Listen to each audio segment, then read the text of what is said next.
I met Kylan 3 years ago at a friend's party. The music was pulsing through the walls, and the air was warm with the smell of food and faint traces of cologne and perfume. He was standing near the center of the room holding everyone's attention, like he had rehearsed for this moment his whole life. He spoke about his entrepreneurial mindset with the kind of confidence that makes strangers lean in without even realizing it. Every sentence seemed to have a rhythm and weight to it, as if he had delivered these lines many times before. In his hand was his phone, and he scrolled to a gallery of photos from his recent solo trip to Thailand. There were beaches with golden sunsets, street markets full of colors, and the kind of selfies that made him look adventurous and unshakable. He told stories about riding a scooter through mountain roads, meeting locals, and finding himself in quiet temples far from the tourist crowds. I remember thinking his confidence was magnetic. It wasn't just his words, but the way he smiled when he spoke, as if life itself was a game he was winning. We ended up in a corner away from the main group talking about travel dreams and favorite foods. The conversation flowed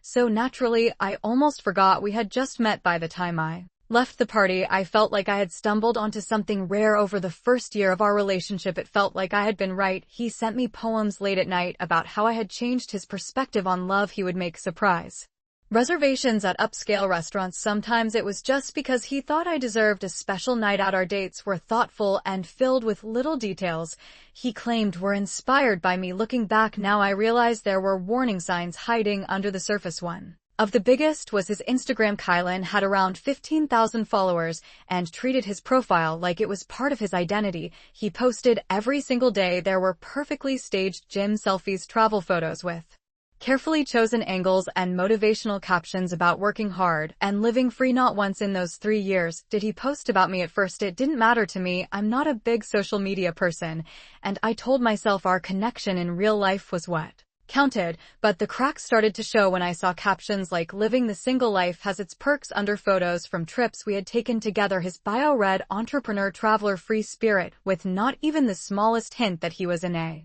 relationship. 6 months ago, I decided to ask him why we were sitting on his couch with the TV playing quietly in the background. I told him I noticed he never mentioned me online, and I asked if there was a reason. He smirked in that way people do when they think they're about to give you wisdom instead of an answer. "Labels kill love, baby," he said. "My followers respond to freedom." The words felt rehearsed, like he had said them before to someone else.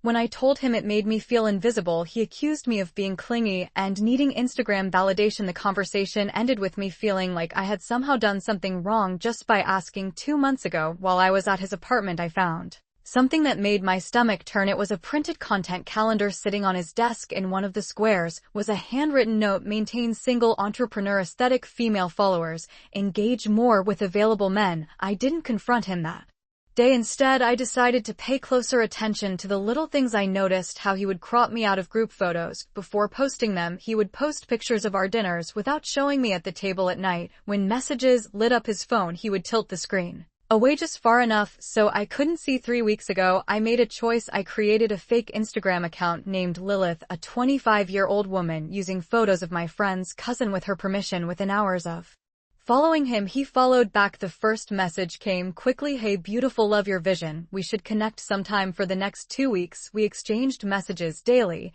He sent Lilith the same poems he had once sent me word for word. He invited her to the same place where we had our first date, describing it with the same romantic language he had once used on me. He told her he had been single for years because freedom was essential to his happiness. When she suggested meeting in person, I picked the same upscale Italian restaurant we had reserved for our anniversary. He agreed instantly, without hesitation. His plan was to meet Lilith at 7:15 for a drink, charm her, and then slide straight into our anniversary dinner with me at 7:30. I decided I wanted to see his plan in action. I arrived at the restaurant at 7:05 and spotted him right away. He was wearing a new blue shirt, one I had never seen before, clearly chosen for Lilith and not to match the outfit I had told him I'd wear. He stood near the bar, checking his reflection in the mirror every few minutes, adjusting his collar and smoothing his hair. Every so often he glanced at the entrance with a small smile, then back to his phone. In front of him was a glass of whiskey, his go-to drink for first dates. Instead of the wine we usually shared, at exactly 7:30, I walked up behind him, placed my hand on his shoulder, and asked who he was waiting for. His eyes went wide and his face lost color for a split second. He mumbled something about just having a drink before dinner. We sat down at the table we had reserved weeks ago. Halfway through him typing a message, I reached across the table and took his phone. I asked if he was looking for Lilith. He froze. I pulled out my own phone, opened the fake profile, and let him watch. The realization hit. His first words were, "You catfished me." Then the excuses began. First it was marketing for his brand. Then it was testing me because he thought I might be cheating. Then it became a speech about how I was overreacting to harmless flirting. I scrolled through our Lilith conversations, pointing out the recycled poems, the false claims of being single, and the double booking for our anniversary night. Finally, he switched into damage control mode. Tears filled his eyes, and he promised therapy and change and unconditional love. When I asked how many others there had been, he swore nothing was serious or physical. I didn't believe him. I told him we weren't staying for dinner and stood up in the parking lot.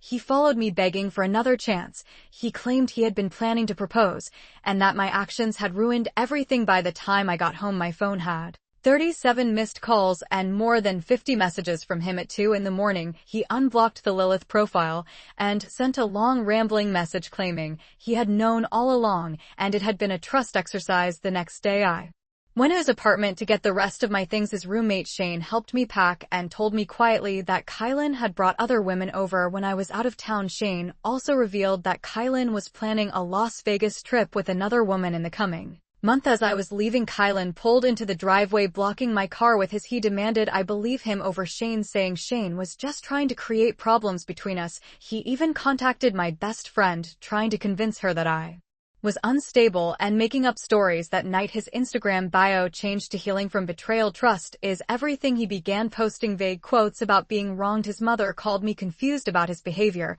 so I told her exactly what had happened. She was furious and said she would talk to him herself. The week after that phone call from his mother was chaos. Kylan didn't take the breakup as final, no matter how clearly I said it. Instead of giving me space, he escalated his behavior in ways that felt calculated. He began messaging my family under the guise of concern for my mental health. To my sister Lena, he sent a long message saying he was worried about me making false accusations. To my dad, he wrote that I was acting irrational and refusing to talk things through. Both Lena and my dad called me within the same hour, confused and asking what was going on. I had to walk them through everything step by step. I sent screenshots of the messages between Kylan and the fake profile. I explained how I had caught him double booking our anniversary dinner and how he had reacted. Hearing it directly from me made them understand, but it was exhausting to relive the entire thing over and over. By Tuesday, the situation crossed another line. Kylan showed up at my office in the middle of the day. He was holding a massive bouquet of flowers so large it looked more like a wedding arrangement than a gift. He walked right up to the reception desk and began asking my coworker questions about my schedule and whether I was seeing anyone. When she told me he was there, I stayed at my desk and asked a male coworker to escort him out. I moved the flowers to the break room for anyone to take because I didn't want them on my desk. Later that evening, Shane called me again. He said Kylan was ranting about how I had ruined his brand and that he was now inviting new women over almost every night. It was his way of proving to himself that he was still in control of his image. By Wednesday, I caught him sitting in his car outside my workplace. He was parked far enough away to pretend he might be there for another reason, but close enough to watch the entrance. I stayed inside until a male coworker could walk me out to my car. On my windshield was a handwritten letter folded into a neat square. I didn't even open it. I tossed it into the trash. On my way out of the parking lot, I called legal aid that evening to see if I could get a restraining order. They told me that while his behavior was concerning, I needed to document more incidents to meet the legal threshold, so I began logging every single interaction. Every message, every call, every sighting went into a file with dates, times, and details. Friday night, Stacy and I went to a restaurant for dinner. She posted an Instagram story of us at the table. Less than 40 minutes later, Kylan walked in with a date. It was too obvious to be coincidence. He laughed loudly at nothing in particular. He leaned across the table to touch his date's hand while glancing over at me. I ignored him completely, but when that didn't get the reaction he wanted, he walked past our table. As he passed, he leaned down just enough to whisper, "This could still be us, if you'd stop being so dramatic." That was the last straw for me that night.